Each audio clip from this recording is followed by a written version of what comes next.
Hey everybody, welcome back to Philosophy Not Your Ordinary Pharmacy channel.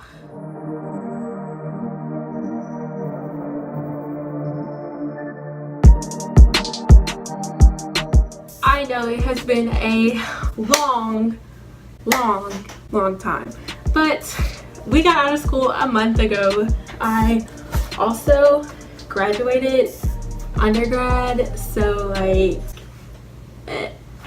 and I also got an internship, so a lot has happened, but this is going to be my long-awaited recap of my second semester of pharmacy school. I am officially a P2. That is the craziest thing in the world to even say. We are at almost 200 subscribers. So I was thinking, instead of calling y'all subscribers, I could call y'all prescribers, just because it's like medical. So tell me how you feel about that in the comments, or give me a thumbs up if you want to be called a prescriber, because I don't know, that's just funny to me. I don't know, but yeah. Also, I really want to do a Q&A, and I've been saying this in a lot of videos, but I think it gets lost in everything else, especially because it's not at the very beginning of the video. So I'm saying this now. If you have a question, please leave your questions on this video in the comment section. I've gotten a lot of great questions. I've gotten emails. Shout out to my UT peeps. There are actually a lot of people who are going to the school that I go to, and they reached out, and it's crazy because I never really thought that incoming people would watch these videos, and they say that they are really helpful. So that means a lot to me. So this is a video that I want you guys to leave your questions on, and I will make a Q&A video. I already have some questions saved on other videos that are really good, and I would rather make a video than type all that out, because they require a more extensive explanation. So leave your questions on this video. I have my computer right here. I'm just gonna go through my grades and then tell you as a whole how I thought this semester was, how it compared to the last semester, and my GPA. Okay, so this semester I had 9 classes. 5 of those 9 classes were actually graded. The other classes were pass-fail. So I'll go through the pass-fail classes. I passed all of those classes, but I'll just go through them if you want to hear what they are. So IPPE, Introduction to Patient Care, that was the class that I vlogged about when I was eating lunch or something. So this class, if you don't know, it's kind of like applied therapeutics. I don't know if that makes any sense to you, but it's the introductory part. So basically you get assigned a hospital that's going to be your site. It's like introductory to rotations basically, and then you have a group of people. There are P2 students, there may be P3 or there aren't going to be P4 students, I don't think, but there's going to be P2 or P3 students there depending on the semester that you have it. For my school, some people have it, half the class has it first semester, half the class has it second semester. I had it last semester. And you go to the hospital, you sit in a conference room type area. Yeah, basically you are assigned a patient and you work with the P2 on that patient. So the P2 basically does the heavy loading. The P1s basically just get a list of the patient's medications, and you have to research all the medications, and just come prepared to answer questions about the medications. Some people have it easier, some people have it harder. I feel like I kind of had it harder, but I learned a lot. So I passed that class. And then I had IPEX 2, which I touched on for the last video. It's just a continuation of the first one. So it's interprofessional education and clinical simulation. So you basically, it teaches you communication skills and scenarios, things like that that you will deal with. I'm so sorry that I can't talk. And then at the end you have a simulation that you have to do, patient counseling, drug utilization review, things like that, and I passed that class. PPD 2 again is a continuation of the first class. We will have this class every semester that we're in pharmacy school, and it's pharmacy professional development. I don't really know how to explain this class, but I will say this semester, this class was more helpful to me than last semester, because this semester we got more information on like what a residency is, what our options are when we graduate, like, you know, how to do a professional CV, how to do a professional resume, things like that, like things you will actually need. So I passed that class. And then pharmacy-based immunization delivery, I got an honors pass, so your girl can give you flu shots. Yikes. So I got an honors pass in that class. Like, I'm like a immunization connoisseur. I'm literally just kidding, but it's kind of cool that I can give shots now. And actually I had an internship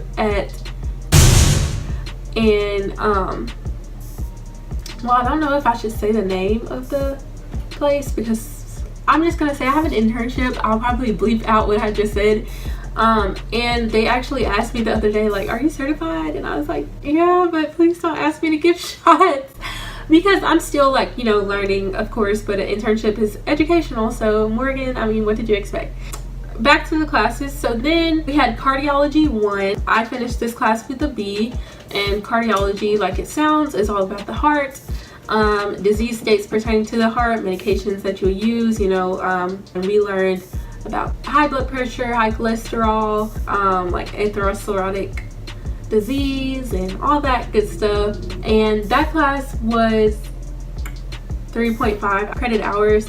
And this is one thing, like, I definitely am going to pay attention to this next semester, because apparently I like did not pay attention to credit hours, and those matter because the higher the hours, the more weight it adds to your GPA, which you'll see why I say that. Foreshadowing piece of information later in the video. And then cardiology 2. This really upsets me so much, but I got a C+ in cardiology 2. And cardio 2 is when we started talking about like anticoagulants, heart failure, arrhythmias, like things like that. So anticoagulation to me was a pretty tough topic. If you heard that, I'm sorry, my dog is like playing and sneezing and stuff. Anticoagulation to me is kind of like a difficult topic, because it's just so much that you have to know and so much that you have to be careful with, like blood thinning and things like that. Like, it's very tedious, but it's kind of interesting because it's so like meticulous kind of. But that, I literally kept making 74s on all the exams, and I was like, I think 1 or 2 points away from a B-, which just irks me. But that class was 3 credit hours. And then we have, I know y'all are waiting for my kinetics grade, but I'm going to save that to the end. We have dosage design, delivery, dispensing 2. That's D4, the second part. And I got a B+ in that class, a step up from last semester, which I got a C. Last semester, I think that class was hard for no reason. But this semester, it was pretty doable. It was 2 credit hours. And then information technology and safety, I got an A in that class. That class was, I would like to say, a fluff class. Like, definitely had like important information, but it was like a GPA booster kind of thing, in my opinion. But in that class, you basically learn things like medication errors and like how to document those, and the different technologies that are in place to like you know, alert people, like alert pharmacists when they're working long hours, like keep them awake, things like that. That class was 2 credit hours. Kinetics. So y'all know this semester I have been literally like, kinetics is the only class I have been like, oh my goodness, like I don't know if I'm gonna make it. Mind you, making a C+ in cardio 2 was not planned. Like, I was really honestly upset about that, because I made a B in cardio 1, so I was like, okay, cardio 2, like I'll be fine. But I just could not stop making 72s like on all of my exams. So I think that kind of really like affected my GPA. But kinetics, y'all, I got a C, And I literally am so happy. Like, I don't have to take that class again. I'm not gonna say I don't have to think about it, because I mean, you have to, but it's just like,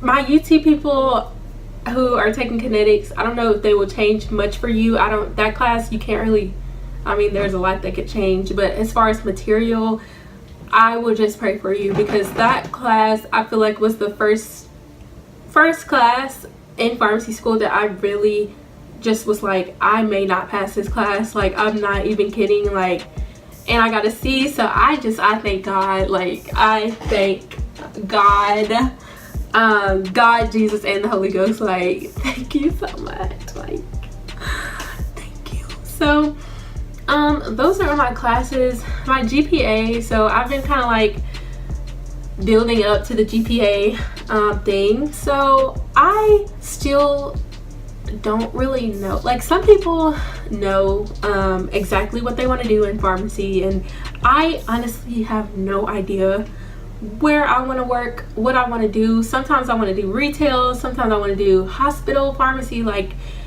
and I think I want to get a residency. And I got a question on a previous video. It's like, what's a residency? What is this? I'll give you the short version, but I'm probably still going to revisit this question in my Q&A video. So drop your questions below. Just another reminder.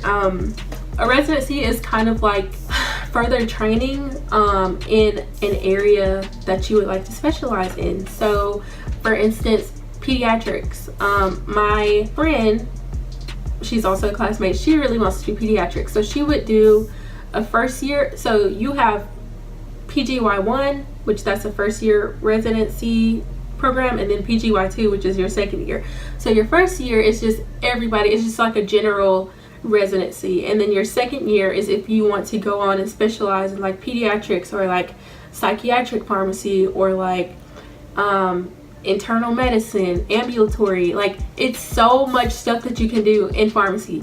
So with a residency, you know, you have to apply, and it's very competitive, and your GPA, like, you need at least a 3.0.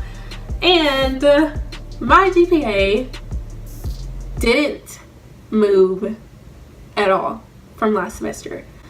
And so it is a 2.76, and I honestly, like, for about 2 weeks after school ended, I was honestly kind of depressed about it, because like my other friends who are my classmates, like, they did really well.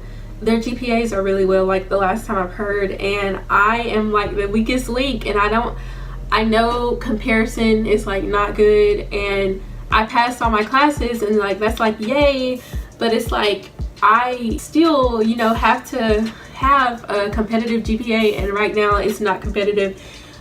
But all of my friends were like, Morgan, at least it didn't go down, like it stayed the same, number one. Number two, I have 3 more years left. Like, it's good that I'm concerned, I feel like, early, and it's good that I'm trying to like build up my resume and my repertoire or whatever. I don't know how I used that word correctly, but just pretend that I did.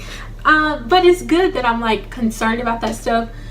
But I have 3 more years to get it to a 3.0. I just wanted to hit a 3, like. And I also want to say that the third thing is that I'm in like 3 organizations, and I hold a position in each of them, which is important, because if you have like a 4.0 but you're not involved in anything, like, that also doesn't look good. So I feel like it'll eventually balance itself out, but you know, I just really wanted a 3.0, but it didn't go down. So, you know, and I just thank God that I do not have to retake kinetics. Guess how many credit hours kinetics was? 4. So of course that C held a lot of weight in my GPA, and so I'm kind of over it now. Just relaxing now and ready to, I'm actually not ready for school, so I'm not even gonna pretend that I am. So all in all, like, I finished my first year of pharmacy school, and you know, my GPA is not where I want it to be, but I have 3 more years, and I'm honestly just happy that I made it. And I feel like, again, I think I've said this in several videos that your first year could very well be your worst year, because again, like, you're not used to this, but it's very doable. And I honestly cannot believe I'm a P2. That is basically this video. I'll say compared to last semester, I think this semester was more difficult because first semester you just kind of blindly doing the thing, like you don't really know what you're doing, you're just doing it, but you're making it, but you don't really, because first semester I wasn't really concerned about, I mean obviously I wanted to pass, but I wasn't like concerned about GPA or like things like that, like, so I made like a considerable amount of C's my first semester. I think I had 3, and it kind of irks me, but yeah, compared to last semester I feel like this one was more difficult solely because you kind of had an idea now second semester about GPA and how important it is, and then kinetics stressed everyone out. Again, definitely doable. So I hope you guys enjoyed this video. I'm so sorry for the long, what am I even trying to say, the long wait, I guess, for me to upload this video, but we're almost at 200 prescribers. So if you want to be a part of the family, go ahead and click the subscribe button. But I hope that, I mean, this isn't really a helpful video. I guess it could help you to make you aware of your GPA off the front end and not like try to catch up. I don't even know, I'm very hard on myself, and I don't know. I was just really kind of upset about my GPA, but I 3 more years, guys, so I just want a 3, or I want above a 3, but I mean I just really wanted a 3.0 by the end of the semester, but you know what, God's plan. So with that, I'm going to skedaddle and I'll see y'all next time. Bye.